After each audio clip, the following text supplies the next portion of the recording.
Good old floppy disks. What more can I say about these wonderful things? And actually, they're still great for retro gaming, at least for me. They have certainly been around for a very long time, and even today, there are still some companies that actually still use them, believe it or not.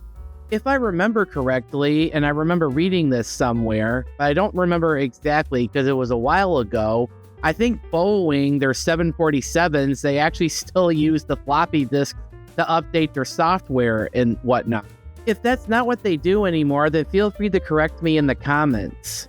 However, today, floppy disks or diskettes, whatever you prefer, they are not used as much as they once were. However, they are still great for retro gaming, as I stated earlier. So today, I am taking a break from reviewing any video games and just talking about the pros and cons of floppy disks.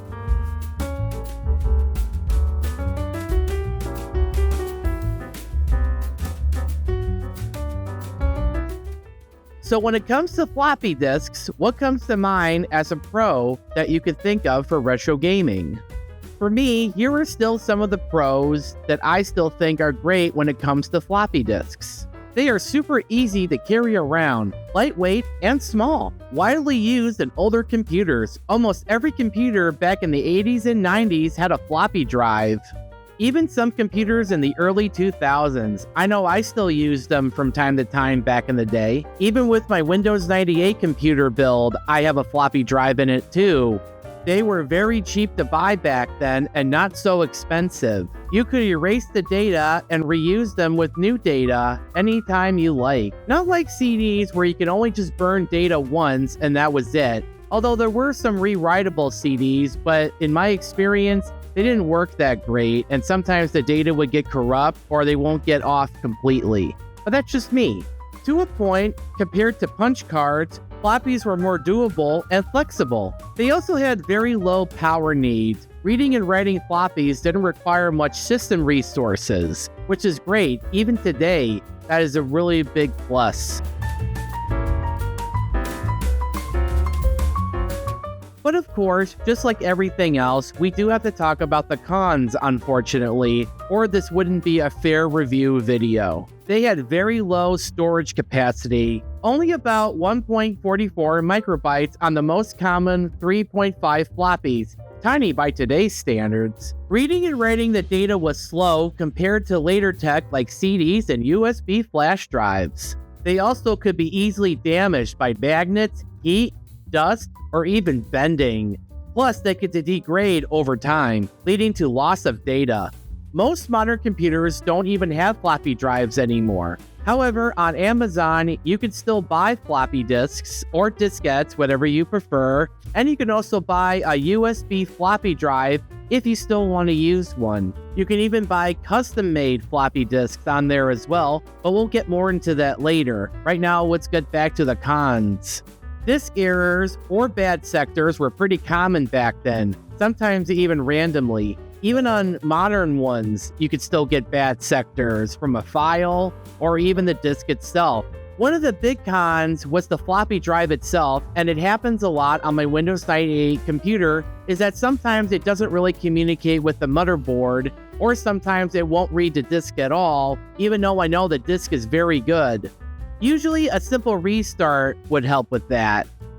That's pretty much the pros and cons in a nutshell. However, before we end this video, I'm sure you would like to see some of the floppy disks I still have. Some of them are official, and some of them are custom made. I won't show them all because we would be here all day because my collection is way too big.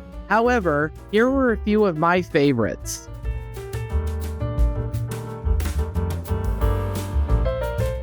For the official floppy disks, here are Doom and Wolfenstein for starters. Yes, these games did start on floppy disks, believe it or not.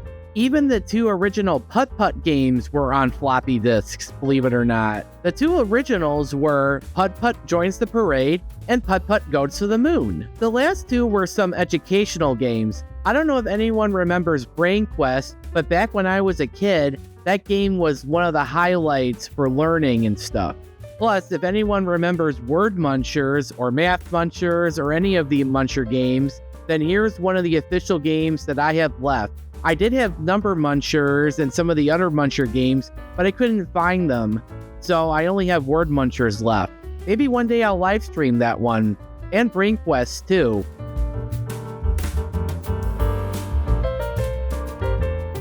Now here are some of the custom ones I made. Some of these I did have the original discs, but I couldn't find them anywhere back in my parents' house in Illinois. The good thing is that some websites out on the internet saved some of these games, and you can download them for free and just make your own custom floppy.